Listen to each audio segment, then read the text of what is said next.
Everyone, welcome back curiosity corner. ಎಲ್ರಿಗೂ ಇವತ್ತಿನ ಕ್ಲಾಸ್ಗೆ ವೆಲ್ಕಮ್ ಬ್ಯಾಕ್ ಅಂತ ಹೇಳ್ತಾ ಇವತ್ತಿನ ಎಕನಾಮಿಕ್ಸ್ ಕ್ಲಾಸ್ನ ಶುರು ಮಾಡೋಣ.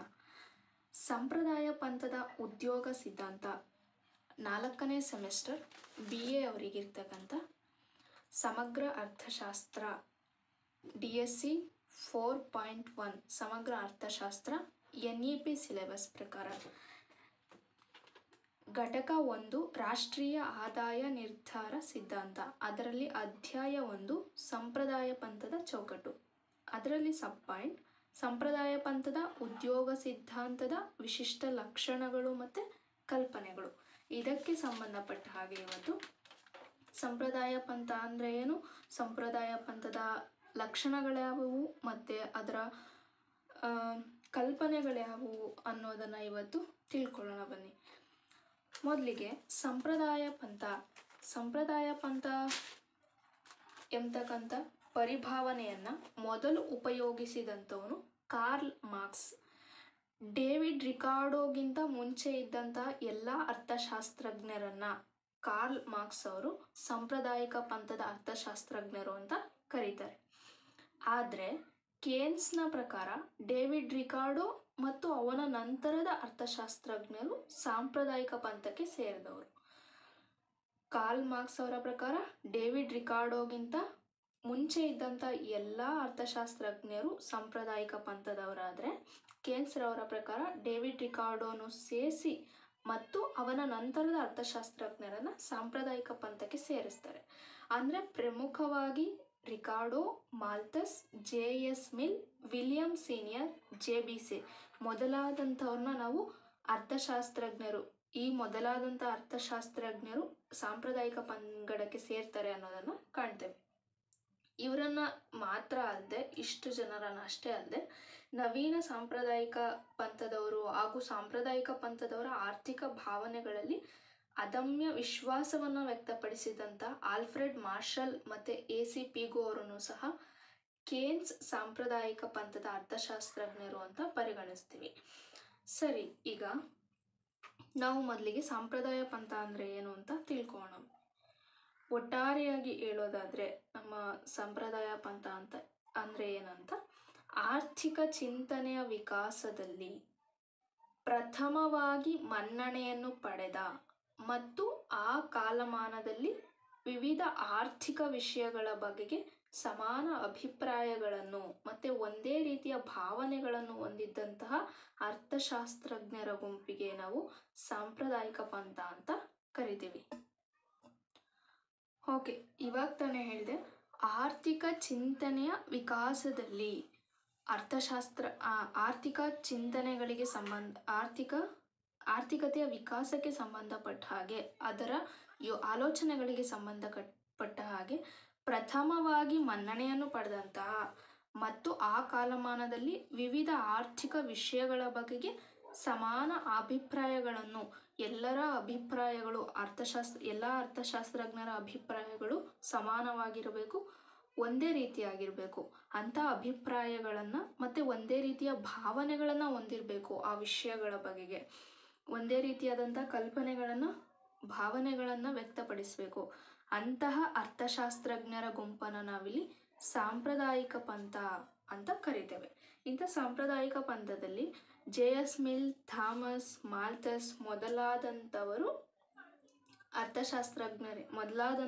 ಅರ್ಥಶಾಸ್ತ್ರಜ್ಞರಿಂದ ಈ ಸಾಂಪ್ರದಾಯಿಕ ಪಂಥ ಅಭಿವೃದ್ಧಿಯನ್ನು ಹೊಂದಿತು ಅನ್ನುವಂಥದ್ದನ್ನು ನಾವು ಕಾಣ್ತೇವೆ. ಇದಿಷ್ಟು ಆದಮೇಲೆ ಸಾಂಪ್ರದಾಯಿಕ ಪಂಥದ ಉದ್ಯೋಗದ ವೈಶಿಷ್ಟ್ಯದ ಲಕ್ಷಣಗಳು ಯಾವುವು ಅನ್ನೋದನ್ನು ನಾವೀಗ ನೋಡೋಣ. ಓಕೆ, ಸಾಂಪ್ರದಾಯಿಕ ಪಂಥದ ಲಕ್ಷಣಗಳನ್ನು ಹೇಳ್ಬೇಕೀಗ. ಸಾಂಪ್ರದಾಯಿಕ ಪಂಥದ ಲಕ್ಷಣಗಳು 1 by 1 ನಮಗೆ ಟೆಕ್ಸ್ಟ್ ಬುಕ್ನಲ್ಲಿ ಕೊಟ್ಟಿಲ್ಲ, ಅದನ್ನು ನಾನು ಸಂಕ್ಷಿಪ್ತಗೊಳಿಸಿ ಸಣ್ಣದಾಗಿ ಬರ್ಕೊಂಡಿದ್ದೀನಿ. ಅದರ ವಿಸ್ತಾರವಾದ ರೂಪವನ್ನು ನಾವೀಗ ನೋಡೋಣ.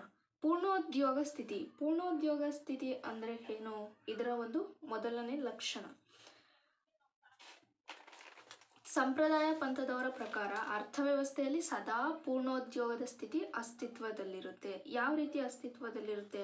ಪೂರ್ಣ ಉದ್ಯೋಗ ಅಂದರೆ ಏನು?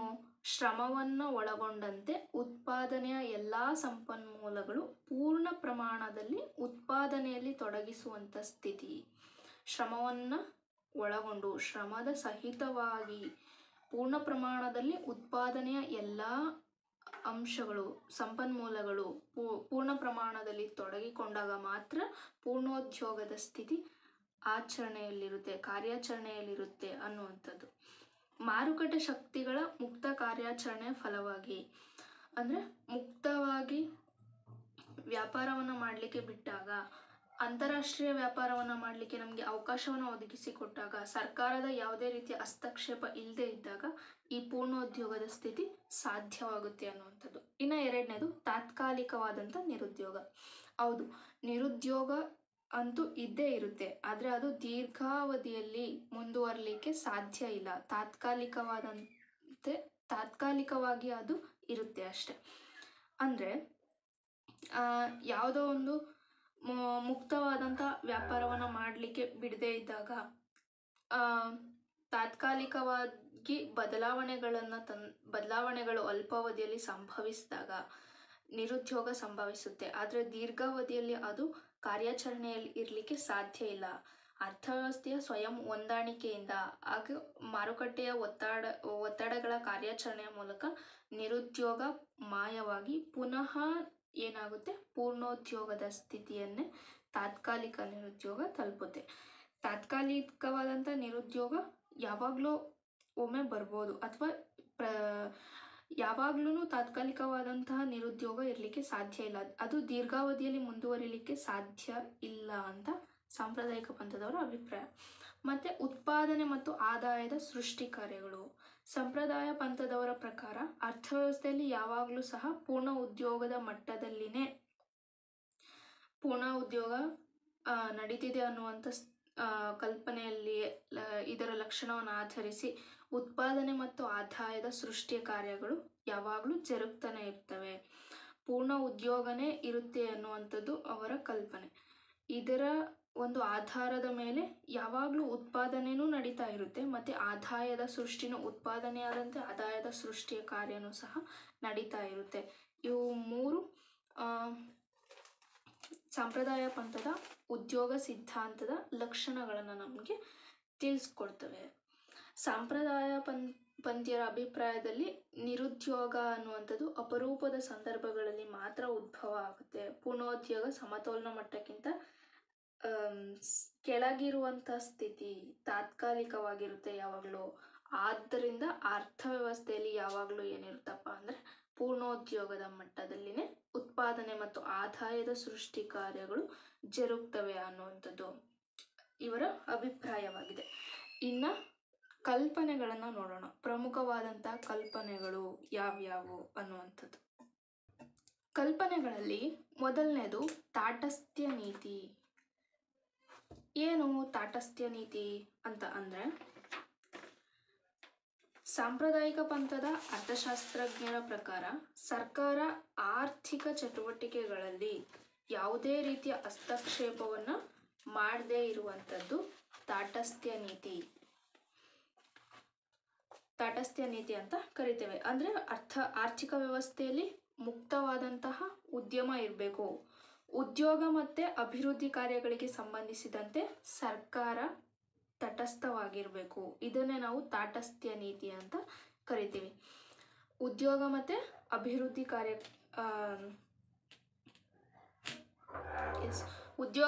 ಅಭಿವೃದ್ಧಿ ಕಾರ್ಯಗಳಿಗೆ ಸಂಬಂಧಿಸಿದಂತೆ ಆರ್ಥಿಕ ಚಟುವಟಿಕೆಗಳಲ್ಲಿ ಸರ್ಕಾರ ಹಸ್ತಕ್ಷೇಪವನ್ನು ಮಾಡದೇ ಇರುವಂಥದ್ದು, ಸರ್ಕಾರ ತಟಸ್ಥವಾಗಿರುವಂಥದ್ದನ್ನು ತಾಟಸ್ಥ್ಯ ನೀತಿ ಅಂತ ಕರಿತೇವೆ. ಸರ್ಕಾರದ ಕಾರ್ಯಗಳೇನಿದ್ರೂ ಈ ಮಾರುಕಟ್ಟೆಯನ್ನು ಬಿಟ್ಟು ಅಥವಾ ಉದ್ಯಮವನ್ನು ಬಿಟ್ಟು ಆರ್ಥಿಕ ಚಟುವಟಿಕೆಗಳಲ್ಲಿ ತನ್ನ ಹಸ್ತಕ್ಷೇಪವನ್ನು ತೋರದಂಗೆ ಆರ್ಥಿಕ ಚಟುವಟಿಕೆಗಳಲ್ಲಿ ಹಸ್ತಕ್ಷೇಪ ರಹಿತತೆಯನ್ನು ಅದು ನಡೆಸ್ಕೊಂಡಾಗ ಅದು ಬರಿಯ ದೇಶದ ಅದರ ಕಾರ್ಯ ಏನಿದ್ರು ಸರ್ಕಾರದ ಕಾರ್ಯ ಇದರಲ್ಲಿ ಹಸ್ತಕ್ಷೇಪ ತೋರುವಂಥದ್ದಲ್ಲ, ದೇಶದ ರಕ್ಷಣೆ ಮತ್ತು ಆಂತರಿಕ ಕಾನೂನು ವ್ಯವಸ್ಥೆಯನ್ನು ಕಾಪಾಡೋದಷ್ಟೇ ಅನ್ನೋದನ್ನು ಸಾಂಪ್ರದಾಯಿಕ ಪಂಥದವರು ಭಾವಿಸಿದ್ರು, ಕಲ್ಪನೆಯನ್ನು ಮಾಡ್ಕೊಂಡಿದ್ರು. ಅದರ ಮುಖಾಂತರ ಈ ರೀತಿಯಲ್ಲಿ ನೋಡೋದಾದರೆ ತಾಟಸ್ಥ್ಯ ನೀತಿ, ಸರ್ಕಾರದ ಯಾವುದೇ ರೀತಿಯ ಹಸ್ತಕ್ಷೇಪ ಇಲ್ಲದಿರುವಿಕೆ, ಸರ್ಕಾರದ ಕಾರ್ಯ ಏನಿದ್ರು ದೇಶದ ರಕ್ಷಣೆ ಮತ್ತು ಆಂತರಿಕ ಕಾನೂನು ವ್ಯವಸ್ಥೆಯನ್ನು ಕಾಪಾಡೋದಷ್ಟೇ ಇರಬೇಕು ಅನ್ನುವಂಥದ್ದನ್ನು ಇವರು ಕಲ್ಪನೆ ಮಾಡ್ಕೊಂಡಿದ್ರು. ಇನ್ನು ಎರಡನೇದು ಪೂರ್ಣೋದ್ಯೋಗ. ಪೂರ್ಣೋದ್ಯೋಗ ಅಂದರೆ ಈಗಾಗಲೇ ಹೇಳಿದೆ, ಶ್ರಮವನ್ನು ಒಳಗೊಂಡಂತೆ ಉತ್ಪಾದನಾಂಗಗಳು ಅಥವಾ ಸಂಪನ್ಮೂಲಗಳು ಎಲ್ಲವೂ ಸಹ ಉತ್ಪಾದನೆಯಲ್ಲಿ ತೊಡಗುವಂತಹ ಸ್ಥಿತಿ ಪೂರ್ಣೋದ್ಯೋಗ ಅಂತ. ಸಾಂಪ್ರದಾಯಿಕ ಪಂಥದ ಆರ್ಥಿಕ ಚಿಂತನೆಯ ಪ್ರಕಾರ ದೇಶದಲ್ಲಿ ಯಾವಾಗಲೂ ಸಹ ಪೂರ್ಣೋದ್ಯೋಗ ಇರುತ್ತೆ. ಶ್ರಮವು ಸೇರಿದಂತೆ ಎಲ್ಲ ಸಂಪನ್ಮೂಲಗಳು ಪೂರ್ಣ ಪ್ರಮಾಣದಲ್ಲಿ ಪೂರ್ಣವಾಗಿ ಬಳಕೆಯಾಗಿರುವಂಥದ್ದು ಪೂರ್ಣೋದ್ಯೋಗದ ಸ್ಥಿತಿ. ಆರ್ಥಿಕ ಚಟುವಟಿಕೆಗಳು ಸರ್ಕಾರದ ನಿಯಂತ್ರಣವಿಲ್ಲದೇನೆ ಮುಕ್ತವಾಗಿ ನೆರವೇರೋದ್ರಿಂದ, ಯಾವುದೇ ಆರ್ಥಿಕ ಚಟುವಟಿಕೆಗಳು ಇಲ್ಲಿ ಅವರು ಮಾಡ್ಕೊಂಡಿರುವಂಥ ಕಲ್ಪನೆಯ ಪ್ರಕಾರ ಸರ್ಕಾರ ಯಾವುದೇ ರೀತಿ ಹಸ್ತಕ್ಷೇಪವನ್ನು ಮಾಡ್ದೇನೆ ಮುಕ್ತವಾಗಿ ಅವು ನೆರವೇರೋದ್ರಿಂದ, ಮುಕ್ತವಾಗಿ ಆರ್ಥಿಕ ಚಟುವಟಿಕೆಗಳು ನೆರವೇರೋದ್ರಿಂದ ಸಂಪನ್ಮೂಲಗಳ ಪೂರ್ಣ ಬಳಕೆಗೆ ಸದಾ ಅವಕಾಶ ಇರುತ್ತೆ. ಅವರ ಕಲ್ಪನೆಯ ಆಧಾರದಲ್ಲಿ ಇದು ಹೇಳ್ತಾ ಇರೋದು. ಹಾಗಾಗಿ ಸಾಂಪ್ರದಾಯಿಕ ಈ ರೀತಿಯಾಗಿ ಅವರು ನಂಬಿದ್ರು. ಸರ್ಕಾರದ ಯಾವುದೇ ಹಸ್ತಕ್ಷೇಪ ಇಲ್ಲದೆ ಇರೋದ್ರಿಂದ ಯಾವುದೇ ರೀತಿಯಾದಂತಹ ಸಂಪನ್ಮೂಲಗಳು ಏನು ನಿರ್ಬಂಧ ಇಲ್ಲದೇನೆ ಪೂರ್ಣ ಬಳಕೆಗೆ ಅವಕಾಶ ಇರುತ್ತೆ. ಹಾಗಾಗಿ ಪೂರ್ಣೋದ್ಯೋಗದ ಸ್ಥಿತಿ ಯಾವಾಗ್ಲೂ ನೆಲೆಸಿರುತ್ತೆ, ನಿರುದ್ಯೋಗದ ಸ್ಥಿತಿ ತಾತ್ಕಾಲಿಕವಾಗಿರುತ್ತೆ ಅನ್ನುವಂಥದ್ದು. ಇನ್ನು ಮೂರನೇದು ಸೇ ಅವರ ಮಾರುಕಟ್ಟೆ ನಿಯಮ. ಸಾಂಪ್ರದಾಯಿಕ ಪಂಥದ ಅರ್ಥಶಾಸ್ತ್ರ ಸೇ ಅಂದರೆ JB ಸೇ ಅವರ ಮಾರುಕಟ್ಟೆ ನಿಯಮದ ಮೇಲೆ ನಿಂತಿದೆ. ಸೇ ಅವರ ಒಂದು ನಿಯಮದ ಪ್ರಕಾರ ಪೂರೈಕೆ ತನ್ನದೇ ಆದಂಥ ಬೇಡಿಕೆಯನ್ನು ಸೃಷ್ಟಿಸಿಕೊಳ್ಳುತ್ತೆ. ಯಾವುದೇ ಒಂದು ವಸ್ತು, ಯಾವುದೇ ಒಂದು ಸರಕು ಅಥವಾ ಮಾರುಕಟ್ಟೆಯಲ್ಲಿರುವಂಥ ಯಾವುದೇ ಸರಕಾಗಿದ್ರೂ ತನ್ನದೇ ಒಡಲಲ್ಲಿ ಬೇಡಿಕೆಯನ್ನು ಸೃಷ್ಟಿ ಮಾಡಿಕೊಳ್ಳುತ್ತೆ. ಅಂತಹ ಶಕ್ತಿ ಪೂರೈಕೆಗೆ ಇರುತ್ತೆ ಅನ್ನುವಂಥದ್ದನ್ನು ಅವರು ಒಂದು ನಿಯಮದಲ್ಲಿ ಹೇಳ್ತಾರೆ. ವಸ್ತುಗಳ ಉತ್ಪಾದನೆ ಆದಂತೆ ಅವುಗಳಿಗೆ ತಾನಾಗಿಯೇ ಬೇಡಿಕೆ ದೊರಕುತ್ತೆ. ಯಾವುದೇ ಒಂದು ಅಗತ್ಯವಾದಂಥ ವಸ್ತುವನ್ನು ನಾವು ಉತ್ಪಾದನೆ ಮಾಡ್ತೀವಿ ಅಂದರೆ, ಅಗತ್ಯವಾದಂಥ ಅವಶ್ಯಕತೆ ಇರುವಂಥ ವಸ್ತು ಅಂದರೆ ಅದಕ್ಕೆ ಬೇಡಿಕೆ ಕ್ರಿಯೇಟ್ ಆಗೇ ಆಗುತ್ತೆ. ಸೊ ಅವರ ಹೇಳಿಕೆಯು ಇದೇನೆ, ಪೂರೈಕೆ ತನ್ನದೇ ಆದಂತಹ ಬೇಡಿಕೆಯನ್ನು ತನ್ನಷ್ಟಕ್ಕೆ ತಾನೇ ಅದು ಸೃಷ್ಟಿಯನ್ನು ಮಾಡಿಕೊಳ್ಳುತ್ತೆ ಅನ್ನುವಂಥದ್ದು. ಆ ಉತ್ಪಾದಿಸಿದಂತಹ ಅದು ತನ್ನದೇ ಆದಂಥ ಬೇಡಿಕೆಯನ್ನು ಸೃಷ್ಟಿ ಮಾಡಿಕೊಳ್ಳುತ್ತೆ ಅಂತ ಸೇ ಅವರು ನಂಬಿರ್ತಾರೆ. ಉತ್ಪಾದಿಸಿದಂತಹ ವಸ್ತುಗಳಿಗೆ ಪ್ರತಿಯಾಗಿ ಆದಾಯವನ್ನು ಪಡೆದಂಥ ಜನರು ವಸ್ತುಗಳನ್ನು ಕೊಂಡ್ಕೊಳ್ಳಲು ಆ ಆದಾಯವನ್ನು ಉಪಯೋಗಿಸ್ತಾರೆ. ಈಗ ಫಾರ್ ಎಕ್ಸಾಂಪಲ್, ಯಾವುದೋ ಒಂದು ವಸ್ತುವನ್ನು ತಯಾರು ಮಾಡಲಿಕ್ಕೆ ನಮಗೆ ಒಂದು 100 ರೂಪಾಯಿ ಖರ್ಚಾಗ್ತಿದೆ ಅಂತ ಅಂದ್ಕೊಳ್ಳೋದಾದರೆ, 100 ರೂಪಾಯಿನ ನಾವು ಭೂಮಿ, ಶ್ರಮ, ಬಂಡವಾಳ, ಸಂಘಟನೆ ಈ 4ಕ್ಕೂ ಗೇಣಿ, ಬಡ್ಡಿ, ಕೂಲಿ, ಲಾಭವನ್ನು 25 25 25 25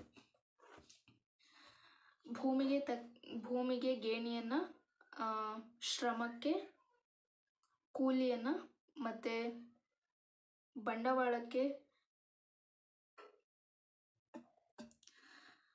ಒಂದು ಸರಕನ್ನು ಉತ್ಪಾದನೆ ಮಾಡಲಿಕ್ಕೆ ನಮಗೆ 100 ರೂಪಾಯಿ ತಗಲುತ್ತಿದೆ ಅಂದರೆ ಭೂಮಿ, ಶ್ರಮ, ಬಂಡವಾಳ, ಸಂಘಟನೆ ಇವಕ್ಕೆ ತಕ್ಕನಾಗೆ ಭೂಮಿಗೆ ಗೇಣಿ, ಶ್ರಮಕ್ಕೆ ಕೂಲಿ, ಬಂಡವಾಳಕ್ಕೆ ಬಡ್ಡಿ, ಸಂಘಟನೆಗೆ ಲಾಭವನ್ನು 25 ಎಲ್ಲವಕ್ಕೂ 25 ರೂಪಾಯಿನ ನಾವು ಕೊಡ್ತೀವಿ.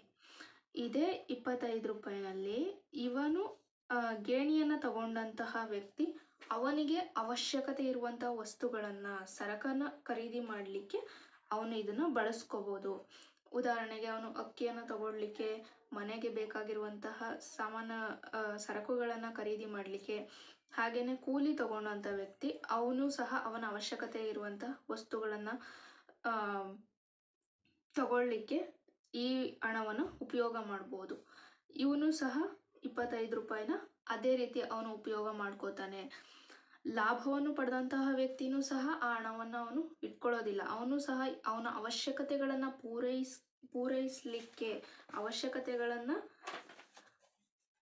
ಪೂರೈಕೆ ಮಾಡ್ಕೊಳ್ಳಿಕ್ಕೆ ಅವನು ಈ ಹಣವನ್ನು ಉಪಯೋಗ ಮಾಡ್ಕೊಳ್ತಾನೆ. ಅಥವಾ ಏನು ಮಾಡ್ತಾರೆ, ಈ ಹಣಕ್ಕೆ ಬದಲಾಗಿ ವಿನಿಮಯ ಪದ್ಧತಿ ಅನ್ನುವಂಥದ್ದು ನಮ್ಮಲ್ಲಿ ಇದೆ. ಈ ಹಣಕ್ಕೆ ಬದಲಾಗಿ ಅವನಿಗೆ ಅವಶ್ಯಕತೆ ಇರುವಂಥ ವಸ್ತುವನ್ನು ಈ ಹಣದ ಸಮನಾಗಿ ಅವನು ಇಸ್ಕೊಳ್ಬೋದು. ಇದನ್ನೇ ಸೇ ಅವರ ಮಾರುಕಟ್ಟೆ ನಿಯಮ ಹೇಳುವಂಥದ್ದು. ಏನಂತ ಹೇಳ್ತಾರೆ ಅವರು, ಪೂರೈಕೆ ತನ್ನದೇ ಆದಂಥ ಬೇಡಿಕೆಯನ್ನು ಸೃಷ್ಟಿ ಮಾಡ್ಕೊಳ್ಳುತ್ತೆ ಅಂತ ಹೇಳ್ತಾರೆ. ತನ್ನ ಒಡಲಲ್ಲೇ ಅದು ಬೇಡಿಕೆಯನ್ನು ಸೃಷ್ಟಿ ಮಾಡ್ಕೊಂಡಿರುತ್ತೆ. ಅದು ಹುಟ್ಟಿದಾಗ್ಲೇ ಬೇಡಿಕೆಯನ್ನು ಸೃಷ್ಟಿಸುತ್ತೆ ಅಂತ. ಈ ರೀತಿ ನಾವು ವಿನಿಮಯ ಪದ್ಧತಿಯನ್ನು ಅನುಸರಣೆ ಮಾಡೋದ್ರಿಂದ ಅವರು ಕೊಡುವಂತಹ ಗೇಣಿ, ಕೂಲಿ, ಬಡ್ಡಿ ಮತ್ತು ಲಾಭವನ್ನು ಅವರು ಸಹ ಅವರ ಅವಶ್ಯಕ ವಸ್ತುಗಳಿಗೆ ಉಪಯೋಗ ಮಾಡ್ಕೊಳ್ಳೋದ್ರಿಂದ ಇಲ್ಲಿ ಯಾವುದೇ ರೀತಿಯ ನಿರುದ್ಯೋಗ ಆಗಲಿ ಅಥವಾ ಉತ್ಪಾದನಾ ಬಾಹುಳ್ಯ ಆಗಲಿ ಸಂಭಾವನೆ ಆಗೋದಿಲ್ಲ ಅನ್ನುವಂಥದ್ದನ್ನು ಸೇ ಅವರು ಹೇಳಿದ್ದಾರೆ. ಆದ್ದರಿಂದ ಸಾಂಪ್ರದಾಯಿಕ ಪಂಥದ ಪೂರ್ಣೋದ್ಯೋಗ ತತ್ವ ಸೇ ಅವರ ಮಾರುಕಟ್ಟೆ ನಿಯಮದಿಂದ ನೇರವಾಗಿ ಪ್ರೇರಣೆಗೊಂಡಿರುವಂಥದ್ದು. ಇದು ಸೇ ಅವರ ಮಾರುಕಟ್ಟೆ ನಿಯಮ. ನೆಕ್ಸ್ಟ್, ಬೆಲೆ ಮತ್ತು ಕೂಲಿಯ ನಮ್ಯತೆ. ಬೆಲೆ ಮತ್ತು ಕೂಲಿಯ ನಮ್ಯತೆ ಅಂದರೆ, ಬೆಲೆ ಮತ್ತು ಕೂಲಿಯ ದರ ಸುಲಭವಾಗಿ ಬದಲಾಗುವಂಥ ಲಕ್ಷಣ ಹೊಂದಿರ್ತವೆ, ಏರಿಳಿತ ಆಗ್ತವೆ, ಸುಲಭವಾಗಿ ಏರಿಳಿತವಾಗುವಂಥದ್ದು. ಪೂರ್ಣೋದ್ಯೋಗದ ಸ್ಥಾಪನೆ ಸುಗಮವಾಗಿ ನೆರವೇರುತ್ತೆ ಎಂಬುದು ಸಾಂಪ್ರದಾಯಿಕ ಪಂಥದವರ ಅಚಲವಾದಂಥ ಒಂದು ಭಾವನೆ. ಉದಾಹರಣೆಗೆ, ಮಿತಿಮೀರಿದಂತಹ ಪ್ರಮಾಣದಲ್ಲಿ ಸರಕುಗಳ ಉತ್ಪಾದನೆಯಾಗಿ ಮುಗ್ಗಟ್ಟು ಮತ್ತು ನಿರುದ್ಯೋಗ ಸಂಭವಿಸಿದರೆ ಬೆಲೆಗಳು ಏನಾಗ್ತವೆ, ಅವಾಗ ಇಳಿತವೆ. ಆಗ ಬೇಡಿಕೆ ಹೆಚ್ಚಾಗುತ್ತೆ. ಬೆಲೆ ಕಡಿಮೆ ಆದಾಗ ಬೇಡಿಕೆ ಹೆಚ್ಚಾಗುತ್ತೆ. ಆಗ ಉದ್ಯೋಗ ವಿಸ್ತರಣೆ ಹಾಗೆ ಆಗುತ್ತಲ್ವಾ. ಬೇಡಿಕೆ ಹೆಚ್ಚಿದಾಗ ಉದ್ಯೋಗ ಸಿಗುತ್ತಲ್ವಾ. ಹಂಗೇನೆ ನಿರುದ್ಯೋಗ ಇದ್ದಾಗಲೂ ಸಹ ಕೂಲಿಯ ದರವನ್ನು ಕಡಿಮೆ ಮಾಡೋದ್ರ ಮೂಲಕ, ಈಗ ಇದೇ 25 ರೂಪಾಯಿನ ಇಲ್ಲಿ ನಾವೀಗ ಸೇ ಅವರ ಮಾರುಕಟ್ಟೆ ನಿಯಮದಲ್ಲಿ ಎಲ್ರಿಗೂ 4 ಜನಕ್ಕೆ 25 ರೂಪಾಯಿನ ಕೊಟ್ಟು ಗೇಣಿ, ಕೂಲಿ, ಬಡ್ಡಿ, ಲಾಭವನ್ನು ನಾವು ಕೊಟ್ವಿ. ಅದೇ 4 ಜನಕ್ಕೆ ಕೊಡುವಂಥ 25 ಹಣನ ಇವನಿಗೆ 25 ಬದಲಾಗಿ 20 ರೂಪಾಯಿ ಕೊಟ್ಬಿಟ್ಟು 5 ರೂಪಾಯಿನ ಉಳಿಸ್ತೀವಿ. ಇಲ್ಲೂ ಸಹ 5 ರೂಪಾಯಿ, ಇಲ್ಲೂ 5, ಇಲ್ಲೂ 5. 4 ಜನಕ್ಕೆ 25 ರೂಪಾಯಿ ಕೊಡೋ ಬದಲು 20 ರೂಪಾಯಿ ಕೊಡ್ತೀವಿ ಅಂದ್ಕೊಂಡ್ರೆ ಈ ಎಲ್ಲ 5 ರೂಪಾಯಿನ ಕೂಡಿಸಿದ್ರೆ ಮತ್ತೆ ನಮಗೆ 20 ರೂಪಾಯಿ ಸಿಗುತ್ತೆ.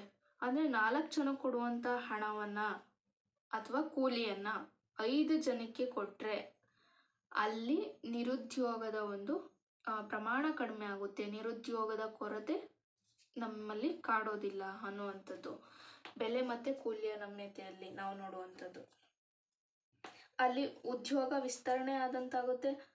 ಬೇಡಿಕೆ ಹೇಗಿದ್ರೂ ಸೃಷ್ಟಿಯಾಗಿದೆ. ಈಗಾಗಲೇ ಮಿತಿಮೀರಿದಂಥ ಪ್ರಮಾಣದಲ್ಲಿ ಸರಕುಗಳನ್ನ ಉತ್ಪಾದನೆ ಮಾಡಿದ್ದೀವಿ. ಹಾಗಾಗಿ ಅದಕ್ಕೆ ಮುಗ್ಗಟ್ಟು ಅಥವಾ ನಿರುದ್ಯೋಗ ಸಂಭವಿಸಿದ ಕೂಡಲೇ ಈ ವಸ್ತುಗಳಿಗೆ ಬೆಲೆ ಕಮ್ಮಿ ಆಗುತ್ತೆ. ಬೆಲೆ ಕಮ್ಮಿ ಆದಾಗ ಬೇಡಿಕೆ ಹೆಚ್ಚಾಗುತ್ತೆ. ಬೇಡಿಕೆ ಹೆಚ್ಚಾದಾಗ ನಮಗೆ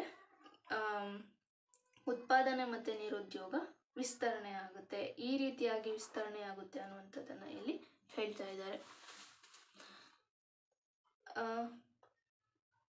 ಕೂಲಿಯ ದರವನ್ನು ಇಲ್ಲಿ ಕಡಿಮೆ ಮಾಡಿ 4 ಜನ ಕೊಡುವಂತಹ ಹಣವನ್ನು 5 ಜನಗಳಿಗೆ ನಾವು ಇಲ್ಲಿ ಕೊಡ್ತಾ ಇದ್ದೇವೆ.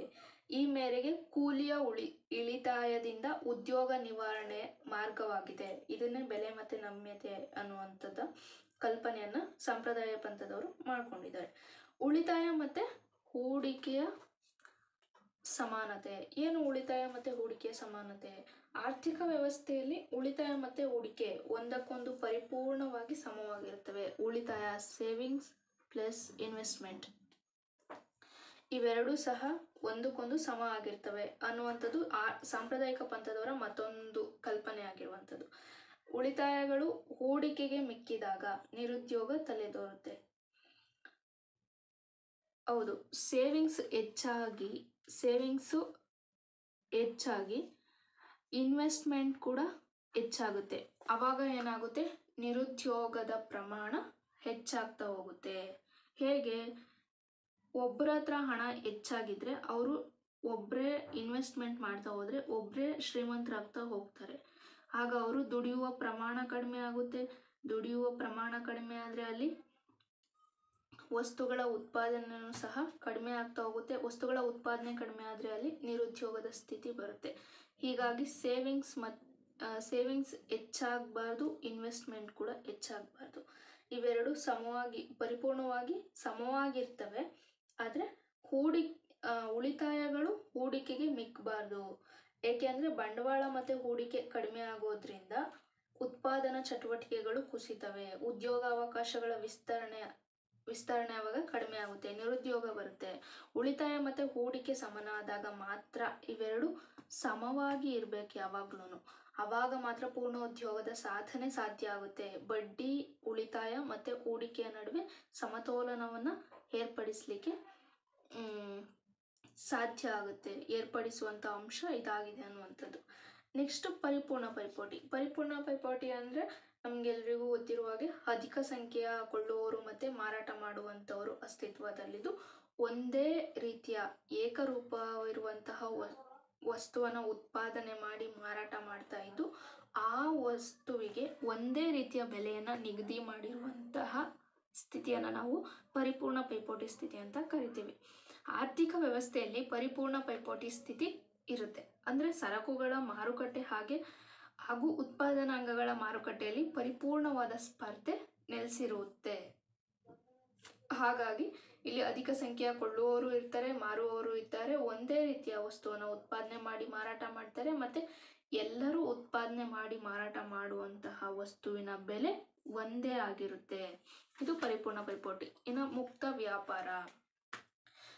ವ್ಯಾಪಾರವನ್ನು ಮಾಡಲಿಕ್ಕೆ ಬಿಟ್ಟರೆ, ಸರ್ಕಾರ ಯಾವುದೇ ರೀತಿಯ ಹಸ್ತಕ್ಷೇಪವನ್ನು ತೋರದೆ ಅನಿರ್ಬಂಧಿತವಾದಂತಹ ಅಂತಾರಾಷ್ಟ್ರೀಯ ವ್ಯಾಪಾರ ಪೂರ್ಣೋದ್ಯೋಗದ ಸ್ಥಾಪನೆಗೆ ನಮಗೆ ಸಹಾಯಕಾರಿಯಾಗಿದೆ ಅನ್ನುವಂಥದ್ದು ಸಂಪ್ರದಾಯ ಪಂಥದ ಅರ್ಥಶಾಸ್ತ್ರಜ್ಞರು ಒಂದು ಅಚಲವಾದಂಥ ನಂಬಿಕೆ.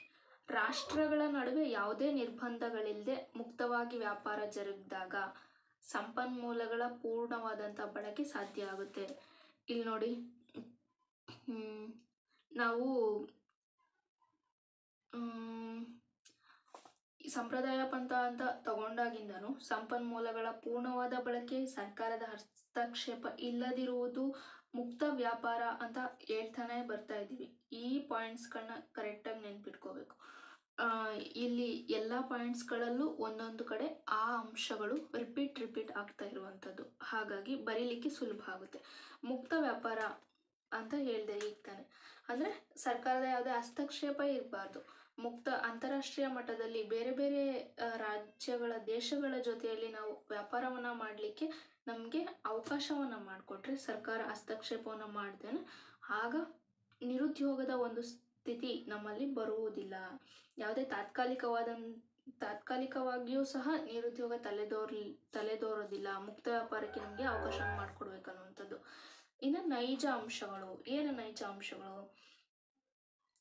ಸಾಂಪ್ರದಾಯಿಕ ಪಂಥದ ಚಿಂತಕರು ನೈಜ ಅಂಶಗಳನ್ನು ಗಣನೆಗೆ ತೆಗೆದುಕೊಂಡಿದ್ದಾರೆ. ಉದಾಹರಣೆಗೆ ಹೇಳೋದಾದರೆ, ಕೂಲಿ ನೈಜ ರೂಪದಲ್ಲಿರುತ್ತೆ. ಅಂದರೆ ನಿಜವಾಗ್ಲೂ ನಾವು ವ್ಯಾಲ್ಯೂನ ಕೊಡ್ತೀವಿ, ಕೂಲಿಯಾಗಿ ಕೊಡ್ತೀವಿ. ಶ್ರಮಕ್ಕೆ ತಕ್ಕನಾಗಿ ಕೂಲಿಯನ್ನು ಕೊಡ್ತೀವಿ ನಾವು. ಅಂದರೆ ಕೂಲಿಯನ್ನು ಹಣರೂಪಿಯಾಗಿ ಅವರಿಗೆ ನಿಗದಿಪಡಿಸೋ ಬದಲು ವಸ್ತುಗಳ ರೂಪದಲ್ಲಿ ನಿಗದಿಪಡಿಸಲಾಗುತ್ತೆ. ಅಥವಾ ಇದನ್ನೇ ಇನ್ನೊಂದು ರೀತಿಯಲ್ಲಿ ಹೇಳೋದಾದರೆ, ಕೆಲಸಗಾರರಿಗೆ ವಸ್ತುಗಳ ರೂಪದಲ್ಲಿ ಕೂಲಿ ಯಾವ ಪ್ರಮಾಣದಲ್ಲಿ ದೊರಕುತ್ತದೆ ಅನ್ನೋದನ್ನು ವಿಶ್ಲೇಷಣೆಯ ದೃಷ್ಟಿಯನ್ನು ಇಟ್ಕೊಳ್ಳಲಾಗುತ್ತೆ. ಅಲ್ಲದೆ ವಿಶ್ಲೇಷಣೆಯ ಅನುಕೂಲಕ್ಕಾಗಿ ಅವರು ತಮ್ಮ ವಿನಿಮಯ ಪದ್ಧತಿಯ ಅರ್ಥವ್ಯವಸ್ಥೆಯನ್ನು ಸಹ ಆಧಾರವಾಗಿಟ್ಕೊಂಡಿದ್ದಾರೆ. ಕೂಲಿಯನ್ನು ನಾವು ಹಣದ ರೂಪದಲ್ಲಾದರೂ ಕೊಡ್ತೀವಿ, ವಸ್ತುಗಳ ವಿನಿಮಯ ರೂಪದಲ್ಲಾದ್ರೂ ಕೊಡ್ತೀವಿ. ಒಟ್ಟಾರೆಯಾಗಿ ಅವರಿಗೆ ನೈಜ ರೂಪದಲ್ಲಿ ದೊರೆಯುವಂಥದ್ದು ಕೂಲಿ. ಇದು ನೈಜ ಅಂಶ ಕಲ್ಪನೆಗಳಲ್ಲಿ. ಇದು ಹಣರೂಪಿಯಾಗಿ ನಿಗದಿಪಡಿಸುವಂಥ ಬದಲು ವಸ್ತುಗಳ ರೂಪದಲ್ಲಾದರೂ ನಿಗದಿಪಡಿಸ್ಬೋದು ಅಂತ ಹೇಳ್ತಾರೆ. ಸ್ಥಿರವಾದ ಹಣದ ಪೂರೈಕೆ. ಏನು ಸ್ಥಿರವಾದ ಹಣದ ಪೂರೈಕೆ? ಅರ್ಥವ್ಯವಸ್ಥೆಯಲ್ಲಿ ಹಣದ ಪೂರೈಕೆ ಸ್ಥಿರವಾಗಿರುತ್ತೆ ಎಂಬುದು ಸಾಂಪ್ರದಾಯಿಕ ಪಂಥದ ಉದ್ಯೋಗ ಸಿದ್ಧಾಂತದಲ್ಲಿನ ಇನ್ನೊಂದು ಕಲ್ಪನೆ. ಒಟ್ಟು ಉತ್ಪನ್ನವನ್ನ ಅನುಭೋಗ ಮತ್ತೆ ಹೂಡಿಕೆ ವೆಚ್ಚ ಅಂತ 2 ಭಾಗಗಳಾಗಿ ವಿಂಗಡಿಸಲಾಗುತ್ತೆ. ಕನ್ಸಂಪ್ಷನ್ ಮತ್ತೆ ಇನ್ವೆಸ್ಟ್ಮೆಂಟ್ ಕಾಸ್ಟ್ ಅಂತ 2 ಭಾಗಗಳಾಗಿ ವಿಂಗಡಣೆ ಮಾಡಲಾಗುತ್ತೆ ಎಂಬುದು ಇವರ ಒಂದು ಸಾಂಪ್ರದಾಯಿಕ ಪಂಥದವರ ಒಂದು ನಂಬಿಕೆ, ಭಾವನೆ ಆಗಿದೆ. ಸಾಂಪ್ರದಾಯಿಕ ಪಂಥದ ಸಿದ್ಧಾಂತದ ಪ್ರಕಾರ ಉತ್ಪಾದನಾ ಬಾಹುಳ್ಯ ಮತ್ತೆ ನಿರುದ್ಯೋಗ ಸಾಧ್ಯವೇ ಇಲ್ಲದ ಸ್ಥಿತಿಗಳು. ದೇಶದಲ್ಲಿ ಯಾವಾಗಲೂ ಪೂರ್ಣೋದ್ಯೋಗದ ಸ್ಥಿತಿ ಇರುತ್ತೆ. ಒಂದ್ ವೇಳೆ ಅಲ್ಪಾವಧಿಯಲ್ಲಿ ನಿರುದ್ಯೋಗ ಇದ್ರೂ ಸಹ ವೇತನ ಕಡಿತದ ಮೂಲಕ ನಿರುದ್ಯೋಗವನ್ನ ಪರಿಹರಿಸಬಹುದು. ಪೂರ್ಣೋದ್ಯೋಗ ಅಂದ್ರೆ ನಮ್ಮ ಇಚ್ಛೆಗನುಸಾರವಾಗಿ ಸ್ವ ಇಚ್ಛೆಯ ನಿರುದ್ಯೋಗ ಇರುವುದಿಲ್ಲ ಎಂದರ್ಥ ಅಲ್ಲ. ಕೆಲವು ವ್ಯಕ್ತಿಗಳು ಅಂದ್ರೆ ಸ್ವಂತ ಇಚ್ಛೆಯಿಂದ ನಿರುದ್ಯೋಗಿಗಳಾಗಿರಲು ಬಯಸ್ಬೋದು ಅಂತ ಸಂಪ್ರದಾಯ ಪಂಥದವರು ಹೇಳಿದ್ದಾರೆ. ಆದರೆ ಕೆಲಸ ಮಾಡಲಿಕ್ಕೆ ಇಚ್ಛಿಸುವಂತ, ನಾನು ಯಾವುದೇ ಕೆಲಸವನ್ನು ಕೊಟ್ಟರು ಮಾಡ್ತೀನಿ ಅನ್ನುವಂಥವ್ರಿಗೆ ಉದ್ಯೋಗ ಇಲ್ಲದೆ ಇರಲಿಕ್ಕೆ ಸಾಧ್ಯನೇ ಇಲ್ಲ. ನನಗೆ ಇಂಥದ್ದೇ ಕೆಲಸ ಬೇಕು ಅಂತ ವೆಯ್ಟ್ ಮಾಡ್ತಾ ಇರೋರಿಗೆ, ಅದಕ್ಕಾಗಿ ಶ್ರಮ ಪಡ್ತಿರುವಂಥವ್ರಿಗೆ ನಿರುದ್ಯೋಗ ಸ್ಥಿತಿ ಇದೆ ಅನ್ನುವಂಥದ್ದು ಇವರ ಒಂದು ನಂಬಿಕೆ. ಈ ಸಾಂಪ್ರದಾಯಿಕ ಪಂಥದ ಉದ್ಯೋಗ ಸಿದ್ಧಾಂತವನ್ನ ಇನ್ನೂ ಸುಲಭವಾಗಿ ಒಂದು ಸರಳ ರೇಖಾಚಿತ್ರದ ಮೂಲಕ ನಾವೀಗ ಅರ್ಥ ಮಾಡ್ಕೊಳ್ಳೋಣ ಬನ್ನಿ. ನಾವೀಗ ರೇಖಾಚಿತ್ರಕ್ಕೆ ಬಂದಿದ್ದೇವೆ. ಕೊನೆಯ ಹಂತ OX ಅಕ್ಷದಲ್ಲಿ ಉದ್ಯೋಗವನ್ನ ಮತ್ತೆ OY ಅಕ್ಷದಲ್ಲಿ ಕೂಲಿಯ ದರವನ್ನ ನಾವಿಲ್ಲಿ ಸೂಚಿಸಿದ್ದೀವಿ. ಇಲ್ಲಿ ಡಿ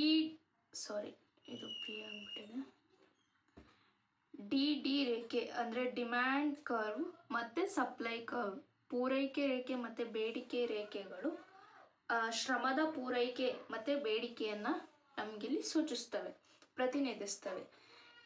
ಇಲ್ಲಿ ಇನ್ನೊಂದು ಬಿಂದು ನಮ್ಗೆ ಕಾಣಿಸ್ತಾ ಇದೆ, ಇ ಅಂದ್ರೆ ನಮ್ಗೆಲ್ರಿಗೂ ಗೊತ್ತಿರೋ ಹಾಗೆ ಸಮತೋಲನ ಬಿಂದು. ಈ ಸಮತೋಲನ ಬಿಂದುವಿನಲ್ಲಿ ಡಿ ರೇಖೆ ಮತ್ತೆ SS ರೇಖೆಗಳು ಸಂಧಿಸಿದವೆ. ಇಲ್ಲಿ OW ಇಷ್ಟಿದೆಯಲ್ಲ, O ಮತ್ತೆ W ಸಮತೋಲನದ ಕೂಲಿಯ ದರದಲ್ಲಿ, OL ಸಮತೋಲನದ ಉದ್ಯೋಗವಿದೆ ಅನ್ನೋದನ್ನ ಸೂಚಿಸ್ತಾ ಇದೆ. ಸಮತೋಲನ ಉದ್ಯೋಗ ಮಟ್ಟನೇ ಪೂರ್ಣೋದ್ಯೋಗ. ಇಲ್ಲಿ ಸಮತೋಲನದ ಕೂಲಿಯ ಮಟ್ಟ OW, ಸಮತೋಲನ ಉದ್ಯೋಗ ಮಟ್ಟ OL ಏನಿದೆಯಲ್ಲ, ಇವೆರಡೂ ಸಮತೋಲನಗೊಂಡಾಗ ಮಾತ್ರ ಪೂರ್ಣೋದ್ಯೋಗ ಸ್ಥಿತಿ ನೆಲೆಸಿರುತ್ತೆ ಅನ್ನುವಂಥದ್ದು ಇದರ ಅರ್ಥ. ಕೂಲಿಯ ದರ ಹೆಚ್ಚಿದಾಗ ನಿರುದ್ಯೋಗ ಉಂಟಾಗುತ್ತೆ, ಹೌದಲ್ವಾ? ಯಾಕೆ ಕೂಲಿಯ ದರ ಹೆಚ್ಚಿದಾಗ ನಿರುದ್ಯೋಗ ಉಂಟಾಗುತ್ತೆ ಹೇಳಿ? ಕೂಲಿಯ ದರ ಹೆಚ್ಚಿದಾಗ ಮಾಲೀಕನಿಗೆ ಕೂಲಿಯನ್ನು ಕೊಡಲಿಕ್ಕೆ ಕಷ್ಟ ಆಗುತ್ತೆ. ಆಗ ಅವನು ಉದ್ಯೋಗಗಳನ್ನು ಕೊಡಲಿಕ್ಕೆ ನಿರಾಕರಿಸ್ತಾನೆ.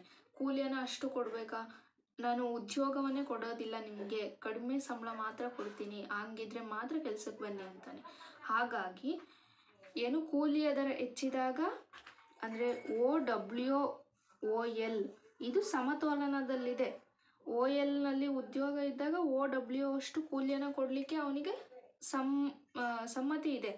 ಆದರೆ OW ಇಂದ OW1ಗೆ ಕೂಲಿಯ ದರ ಹೆಚ್ಚಾದಾಗ ಉದ್ಯೋಗದ ಮಟ್ಟ ಏನಾಗುತ್ತೆ, OL ಇಂದ OL1ಗೆ ಕಡಿಮೆ ಆಗ್ತಾ ಬರುತ್ತೆ. ಅಂದರೆ ಅವನು ಕೂಲಿಯನ್ನು ಕೊಡಲಿಕ್ಕೆ, ಕೆಲಸವನ್ನೇ ಕೊಡಲಿಕ್ಕೆ ನಿರಾಕರಿಸ್ತಾನೆ. ಅಕಸ್ಮಾತ್ OW1ಗೆ ಕೂಲಿಯ ದರ ಹೆಚ್ಚಿದೆ, OL2ಗೆ ಏನಾದರೂ ಮಾಲೀಕ ಇದನ್ನು ಕೊಡಲಿಕ್ಕೆ ಪೂರೈಕೆನೂ ಸಹ